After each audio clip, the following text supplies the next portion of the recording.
বন্ধুরা তোমরা সবাই কেমন আছো? তো গলার অবস্থা আমার খুবই খারাপ। আজকে তোমাদের সাথে আমার একটা পার্লারের কাজ শেয়ার করব, তো তোমরা একটু কষ্ট করে ভিডিওটা দেখো। আমার গলায় প্রচণ্ড কষ্ট হচ্ছে কথা বলতে গেলে, তবুও অনেক দিন ভয়েস দিয়ে ভিডিও করিনি বলে আজকে আবারও চলে আসলাম। চলো ভিডিওটা শুরু করি।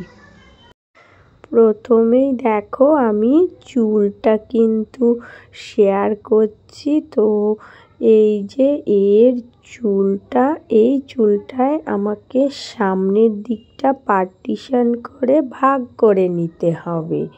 তো এই চুলটাতেই আমাকে আজকে স্ট্রেটনিং করাতে হবে। দেখো সেকশন করে রেডি করে নেব।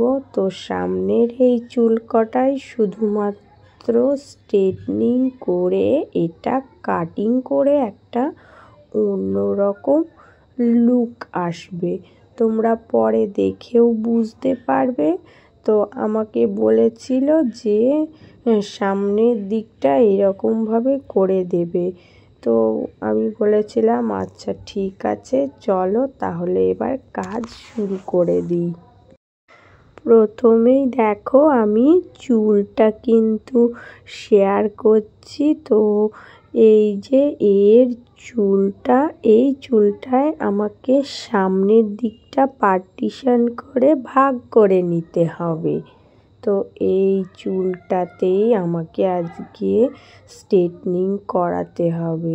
দেখো সেকশন করে রেডি করে নেব। তো সামনের এই চুল কটাই শুধুমাত্র স্ট্রেটনিং করে এটা কাটিং করে একটা অন্যরকম লুক আসবে, তোমরা পরে দেখেও বুঝতে পারবে। তো আমাকে বলেছিল যে সামনের দিকটা এরকমভাবে করে দেবে।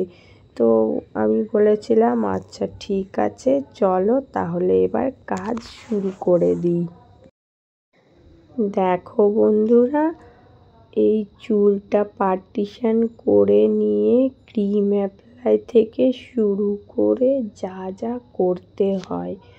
তো একটা স্ট্রেটনিং করতে গেলে কিন্তু অনেকটাই সময় লাগে ও অনেকবার অনেক প্রসেস করতে হয়, অনেক ক্রিম কিন্তু অ্যাপ্লাই করতে হয়। সেই প্রসেসেই কাজটা আমাকে করতে হবে। আমি অতটাও তোমাদের ভালো করে সমস্ত কিছু দেখাতে পারছি না, আমি শুধু তোমাদেরকে বলে দিচ্ছি যে স্ট্রেটনিং যেভাবে করি সেইভাবে এই চুলগুলো কিন্তু করতে হবে স্ট্রেটনিং। কারণ হচ্ছে এর চুলটা কিন্তু খুবই বাঁকা বাঁকা আছে। যদি হেয়ার কাটিংটা যেভাবে বলেছে ওইভাবে করি তাহলে কিন্তু ভালো লাগবে না। তাই আমাকে আগে থেকে এই চুলগুলো স্ট্রেটনিং করে সোজা করে নিতে হবে, তারপর শেষে কাটিংটা করে দেখাবো। তো দেখো আমি যেভাবে করে স্ট্রেটনিং করি ওই প্রসেসেই কাজ করছি। তো এই কাজটা করতে আমার 2 ঘন্টা লেগেই যাবে, অনেকটা সময় নিয়েই কিন্তু কাজটা করতে হবে। অল্প চুল হলেও কিন্তু আমাকে ধীরে সুস্থে কাজটা করতে হবে, কারণ স্ট্রেটনিং কিন্তু কোনো সময়ের জন্য তাড়াহুড়ো করলে হবে না। তো সমস্ত দেখো আমি কাজ সেই মতো করেই করছি। এবার দেখো বন্ধুরা, ক্রিম অ্যাপ্লাই করার পরে আমি কিন্তু শেষে চুলটাকে স্ট্রেটনার দিয়ে টেনে সোজা করে নেব। কিভাবে সোজাটা করছি দেখো, সামনের দিকে টেনে টেনে সোজা করছি, কারণ চুলটা আমাকে এইভাবেই রাখতে হবে, সাইডে নয়, সামনের দিকে সোজা করে যদি টানি তাহলে কিন্তু সামনের দিকেই চুলটা সুন্দরভাবে পড়বে। তো এইভাবে করে দেখো আমি সমানে কিন্তু 220 ডিগ্রিতে নিয়ে টানছি। তো এইভাবে টেনে টেনে আমি ততক্ষণ পর্যন্ত হিট দিয়ে যাব যতক্ষণ এটা সোজা না হচ্ছে। তো এইভাবে করেই আমি কাজটা কিন্তু করছি। এবার পুজোয় কিন্তু এই একটা নতুন রকমের লুক আমাকে করতে হলো।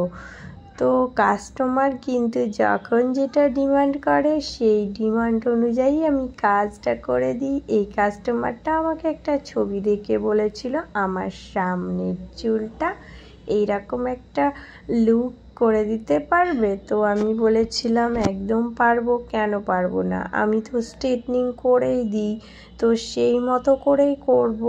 অন্যদের চুলে পুরোটা করা হয়, তুমি এখানে সামনে শুধু চুলটা সেকশন করে নেবে।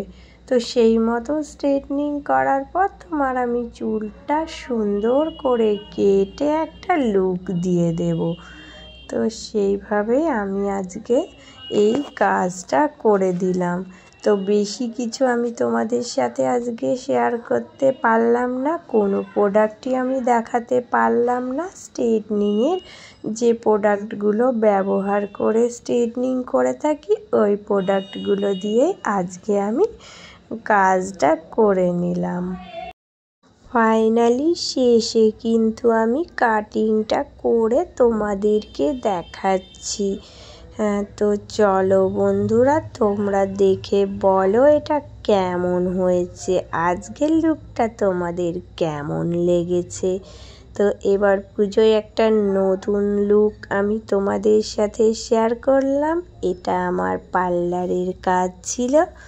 তো নতুন বন্ধু তোমাদেরকে বলবো, তোমরা যারা আজ আমার ভিডিও প্রথম দেখছো প্লিজ তোমরা চ্যানেলটা সাবস্ক্রাইব করে নিয়ে পাশে থেকো। আর পুরনো বন্ধু তোমরা সব সময় এভাবেই থেকো, আমিও তোমাদের পাশে সব সময় আছি। তো আমার নতুন পুরনো সকল বন্ধুদের জন্য রইল অনেক অনেক ভালোবাসা ও সকলের সুস্থতা কামনা করে আজকে আমি আমার এই ভিডিওটা এখানেই শেষ করছি। চলে আসবো আবারও একটা অন্য কোনো ভিডিওর সাথে।